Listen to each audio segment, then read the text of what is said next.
best way to do it. As we know, there is no cure for hiccups, but it's awfully fun watching little kids try everything they can to get rid of hiccups. Let's try it this way.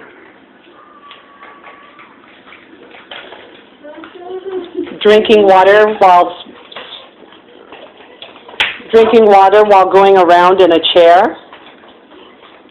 Is that? Stop. Stand up. Stand up.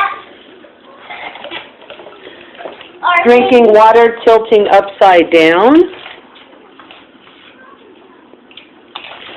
Drinking water trying to tilt backwards. How about drinking water to the side? No, not that side. How about this side? The fun part is having fun with your children. There is no cure for hiccups, but we sure had a blast trying to find the next wise tale. That's